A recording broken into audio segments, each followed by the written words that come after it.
এইখিনি জেগাতে সেই ঢিঙৰ যিটো নগাঁও ঢিঙৰ যি মৰ্মান্তিক কাণ্ড সংঘটিত হৈছিল। ৰাতিপুৱা 7টা বজাত আমি গুৱাহাটীৰ পৰা ওলাই গৈ ঢিং পালোগে। এই ৰাস্তাটো চাওকচোন, এই ৰাস্তাটোৰ অলপ আগতে এই গাড়ীখিনিৰ ওচৰতে সেই কাণ্ডটো সংঘটিত হৈছে।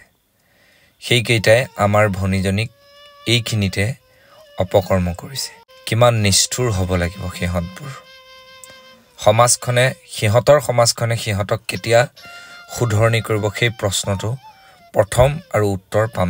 আৰু অসমীয়াৰ বুকুত যিটো কামোৰ মাৰিছে, অসমীয়াৰ মাজতে আহি কামোৰ মাৰিছে, কিমান ভয়ানক হ'ব। শিক্ষিত মুছলমান সমাজখনে চকু মেলি চাবনে? এইটো ৰাস্তা আপুনি চাওক, ইয়াৰ পৰা যদি মই দেখুৱাওঁ, এইফালে চাৰিওফালে পৰিৱেশটো যদি আপুনি চায়, একেবাৰে মানুহ অহা যোৱা কৰি থকা এটা ৰাস্তা। এইজোপা কলগছৰ ওচৰতে ইমান সাহস, দুঃসাহস। এই সমাজখনে কিবা ব্যৱস্থা ল'বনে? যিসকলে কৰিলে এইটোৱে যাতে শেষ ঘটনা হওক। এইটো অতি দুৰ্ভাগ্যজনক কথা।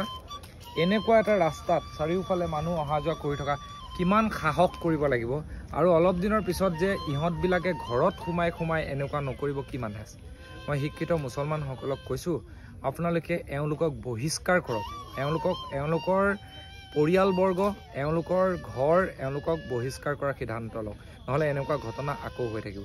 আৰু যিসকল দল সংগঠনৰ নেতা আছে সকলোকে আহ্বান জনাম যে ইয়াৰ ওপৰত বিহিত ব্যৱস্থা লওক, নহ'লে কিন্তু পুনৰ এনেকুৱা ঘটনাই সংঘটিত হ'ব। মই কৈ দিলোঁ, ক'ত বুকুত কামোৰটো মাৰিছে তেওঁলোকে ঘৰৰ ভিতৰত আহি। এইখিনি এৰিয়া আপুনি চাওক, ইয়াত হাবিও নাই বেছি। চাৰিওফালে যদি চাই, ইয়াত ক'তো হাবিও নাই। চাওক ক'ত হাবি আছে। আৰু ইয়াতে এইডোখৰ জেগাতেই ঘটনাটো সংঘটিত হৈছে। উত্তৰ লাগে আমাক।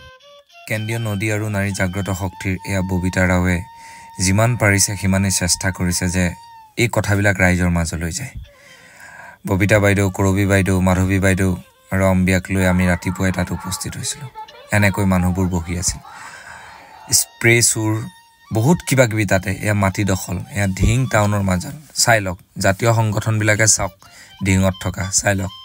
এইবিলাক উঠাওক। এইবিলাক চব 2 নম্বৰী মানুহ আহি বহিছে। আৰু এইবিলাকক কোনে কৰি দিছে জানে? নিজৰ মানুহে।